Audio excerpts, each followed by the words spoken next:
Hello, après plusieurs mois d'absence sur ma chaîne, me voici de retour. J'ai été hyper occupée ces derniers temps, j'ai à nouveau déménagé, j'ai monté mon entreprise, j'ai fait plein d'autres choses et surtout j'avais pas la motivation ni les idées pour tourner des vidéos et j'aime pas faire les choses pour les faire. J'aime bien les faire quand j'ai envie de les faire, donc j'ai préféré mettre ma chaîne en pause pendant quelques temps, mais me voici de retour.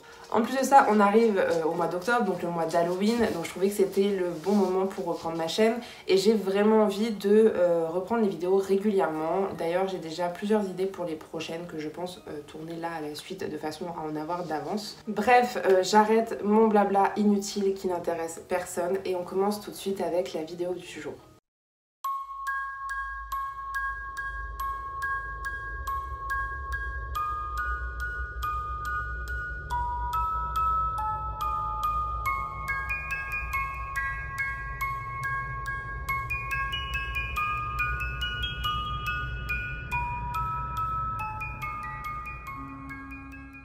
Alessandro Guzmán Félix était un jeune homme de 15 ans qui vivait à New York avec sa mère. Il était passionné par le sport et notamment le baseball puisque c'était un grand fan des Yankees et depuis ses 5 ans, il rêvait de faire carrière dans les forces de l'ordre.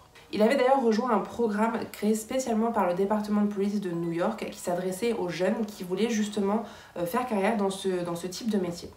Alessandro, qui d'ailleurs se faisait aussi appeler Junior, avait une vie en fait juste normale d'un adolescent de 15 ans qui va en cours, qui étudie, qui aime le sport, qui a des amis, qui aime sa famille, etc. Vraiment un adolescent sans histoire. Seulement tout va basculer le soir du 20 juin 2008 puisque vers 22h30 à peu près, Junior va quitter l'appartement où il habite avec sa mère en lui expliquant qu'il revient bientôt, qu'il va juste rendre 5 $ à un ami. Le temps commence à passer et Leandra, la mère de Junior, va commencer à s'inquiéter de ne pas voir son fils rentrer. Elle va donc l'appeler et Junior va tout simplement lui dire que tout se passe bien, qu'il lui rend juste les 5 $ et qu'il revient. Il faut prendre en compte que Alessandro connaît parfaitement son quartier. Je suppose que c'était pas la première fois qu'il sortait comme ça à 22h, 22h30 de chez lui. Donc, dans les faits, il n'y avait aucune raison de s'inquiéter. Mais malheureusement, Leandra ne verra plus jamais Junior en vie.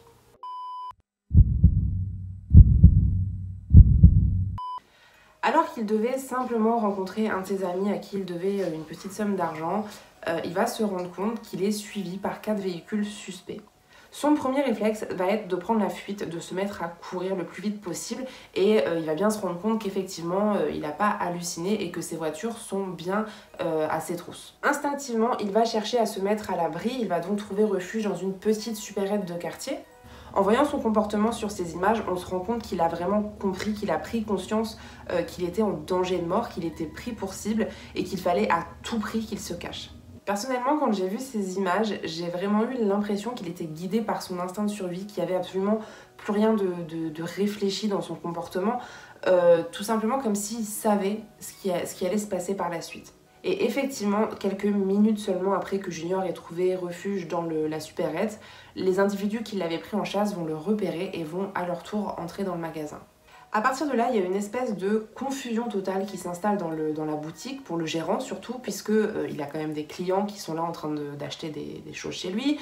Il a un jeune homme qui est complètement terrorisé, qui vient de passer derrière son comptoir, et il a un groupe d'hommes qui arrivent comme ça, qui sont plutôt imposants, pas forcément menaçants envers lui, mais qui inspire pas confiance non plus. Et donc l'un des hommes du groupe va expliquer au gérant qu'ils veulent récupérer Junior parce qu'en fait il aurait attaqué sa grand-mère.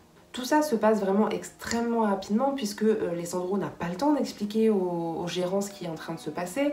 Le gérant, lui, il comprend rien de ce qui se déroule dans sa boutique et en fait, en quelques secondes, Junior est tiré dehors par le groupe d'individus. Et à peine le groupe sorti de la boutique, Junior est jeté au sol sur le trottoir et est attaqué à coups de machette et de poignard. Ils vont être plusieurs à lui asséner des coups, l'attaque va durer à peine 20 secondes, donc à nouveau c'est très rapide.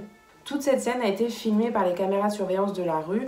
Vous verrez que j'ai décidé de ne pas vous partager la vidéo dans son intégralité, uniquement la partie la moins graphique, celle qui a été partagée sur les chaînes d'infos américaines. Et après ces quelques secondes à s'être littéralement déchaînés sur Alessandro, ils vont tous prendre la fuite. Junior est très gravement blessé et alors qu'il se vide de son sang, il arrive malgré tout à regrouper ses dernières forces pour rentrer à nouveau dans cette supérette et demander de l'aide. Le gérant va appeler le 911, mais malgré tout, il va quand même indiquer à Alessandro d'aller tout seul à l'hôpital qui se trouve non loin. Concernant le comportement de ce gérant de supérette, que ce soit le moment où Alessandro est venu se réfugier chez lui et qu'il l'a laissé partir avec ce groupe d'hommes, ou le moment où il est venu lui demander de l'aide en étant littéralement couvert de sang, je pense que malgré tout, il faut essayer de ne pas avoir un jugement trop rapide sur ses réactions. Parce qu'effectivement, oui, peut-être que cette personne aurait pu sauver la vie de Junior s'il avait réagi différemment, par exemple en appelant immédiatement la police lorsque Junior est rentré dans son magasin pour trouver de l'aide, ou en emmenant lui-même Junior à l'hôpital. Mais en fait, je me dis que sur le moment, c'est une situation qui dure vraiment quelques minutes, où lui n'a absolument pas compris ce qui se passait, et c'est toujours plus simple quand on n'est pas concerné de se dire « moi j'aurais fait ça, j'aurais fait ça ». Mais sur le moment, on peut jamais être sûr d'avoir les bons réflexes et clairement, lui ne les a pas eus. Et donc Junior va effectivement quitter la supérette pour essayer de rejoindre l'hôpital par ses propres moyens. À ce moment-là, il faut prendre en compte qu'il a une plaie dans le cou qui est tellement profonde que des nerfs sont sectionnés. Il se vide de son sang. Et malgré tout, il va faire preuve d'une force mais hors du commun, puisqu'il va réussir à courir jusqu'à l'hôpital. Mais une fois arrivé devant le portique de sécurité de l'hôpital, Junior va s'effondrer à bout de souffle, à bout de force. Il va malgré tout être pris en charge par le personnel hospitalier, mais malheureusement, il décédera à l'hôpital quelques minutes après. Son autopsie révélera une plaie de plus de 10 cm de profondeur allant de la gauche à la droite de son cou. Elle a touché les muscles, les veines, les tissus à l'arrière de la bouche pour vous dire à quel point c'était profond. Selon le médecin légiste, la plaie de Junior n'était pas à l'origine de son décès, c'était plutôt dû à l'hémorragie, à la perte de sang. Malgré tout, elle aura causé une agonie extrême. Et il a également précisé que Junior aurait pu être sauvé s'il avait été emmené plus tôt à l'hôpital. Rapidement après le décès de Alessandro, la police va lancer une enquête afin de retrouver tous les individus présents sur les images de vidéosurveillance. Pendant ce laps de temps, il y a des vidéos sur Snapchat qui vont faire leur apparition et qui viennent de proches de ces individus, où on apprend en fait que Alessandro a été confondu avec un autre garçon et que les tueurs sont désolés et qu'ils présentent même leurs condoléances à la famille. On apprend en fait que tout ça part d'une sextape qui aurait été diffusée sur Snapchat. Sur cette sextape, il y a en fait une jeune fille avec son copain, et cette jeune fille n'est autre que la sœur d'un des membres du gang qui a assassiné Junior. Pour protéger en fait son petit copain, elle a dit qu'il s'agissait de Junior sur les vidéos, puisqu'il y a effectivement une petite ressemblance. Finalement, 17 individus vont être interpellés, ils ont entre 18 et 29 ans et font tous partie du gang appelé Trinitarios, qui est un gang en fait connu pour sa violence et surtout pour leur meurtre à la machette. Tous ces individus ont été jugés, ils ont tous écopé de peines plus ou moins longues selon leur degré d'implication dans le meurtre de Junior. Parmi eux, il y a Elvin Garcia, José Muniz, Antonio Rodriguez et Manuel Rivera qui ont écopé d'une peine minimum de 23 ans de prison. Et Jonaiki Martinez Estrella, qui est à l'auteur du coup fatal dans le cou de Junior, qui lui a écopé d'une peine de prison à vie sans possibilité de libération. Pendant le procès, le seul qui va émettre des regrets et s'excuser auprès de la famille de Junior, c'est donc Jonaiki, qui est celui qui a été reconnu coupable pour avoir donné le coup fatal. Il va notamment s'exprimer en espagnol à la famille de Junior et leur dire « Ce n'était pas mon intention de causer la mort de cet enfant, mais ce jour-là j'étais sous l'influence de l'alcool et de la drogue, je ne savais pas ce que je faisais. » En revanche, ils sont plutôt nombreux à s'être amusés, si on peut dire ça comme ça, devant les caméras, à faire des signes de gang. Antonio Rodriguez par exemple n'a pas souhaité s'exprimer, il n'a pas voulu s'excuser auprès de la famille de Junior non plus. Et le pire selon moi, c'est José Muniz qui a crié durant le procès « Je suis un Trinitario jusqu'à la mort ». Il dit qu'il n'a aucun remords concernant la mort de Junior. Il s'est par contre excusé auprès de la communauté dominicaine puisqu'il considère avoir entaché leur réputation. Il a également qualifié la scène comme quelque chose d'injustifiable et qui aurait dégénéré, et il a terminé en disant « Je ne l'ai pas tué, c'est pourquoi ma conscience est clean, je m'en fous si vous ne me croyez pas ». Donc clairement on peut dire que finalement aucun d'entre eux n'a vraiment de remords face à leur acte, même Jonaiki, d'ailleurs je ne sais pas si ça se prononce vraiment comme ça, qui justifie ça par le fait qu'il était sous l'emprise de stupéfiants. Je ne considère pas ça comme une excuse parce que clairement ça ne justifie pas, je veux dire quand tu te bourres la gueule en boîte le week-end tu vas pas tuer des gens quoi. Cette histoire elle a fait énormément parler aux États-Unis, elle a beaucoup bouleversé la société américaine pour plusieurs raisons. La première bien sûr parce que Junior était âgé seulement de 15 ans, donc à 15 ans on a encore toute la vie devant soi, on n'est pas censé se faire abattre aussi sauvagement en pleine rue.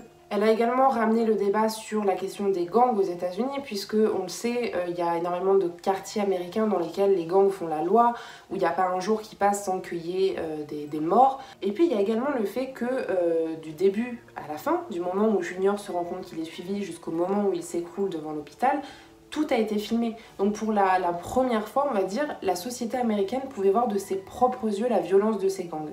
Puisque comme je le disais en début de vidéo, malheureusement, les règlements de compte, les fusillades, etc. liées aux gangs sont hyper fréquentes. Ça arrive limite tous les jours dans certains quartiers. On en parle beaucoup, mais personne ne la voit cette violence, à part les gens qui la subissent au quotidien, qui habitent dans ces quartiers-là. Finalement, Junior est devenu un peu le visage de tous ces jeunes qui sont touchés de près ou de loin par la violence des gangs aux États-Unis. Il est devenu vraiment un symbole en fait de cette lutte contre les gangs. Il a une rue à son nom.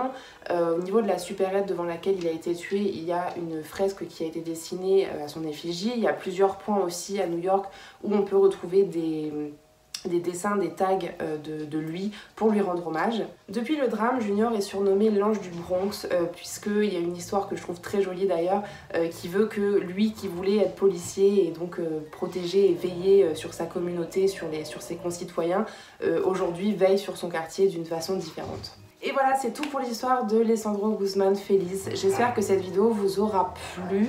J'espère que je n'aurai pas trop perdu la main, même si je sais pas si je l'ai vraiment déjà eu. Comme d'habitude, si cette vidéo vous a plu, vous pouvez mettre un petit pouce vers le haut pour m'encourager. Vous pouvez également vous abonner à ma chaîne et activer la cloche des notifications pour recevoir une notification dès que je poste, ce qui normalement devrait arriver beaucoup plus régulièrement prochainement.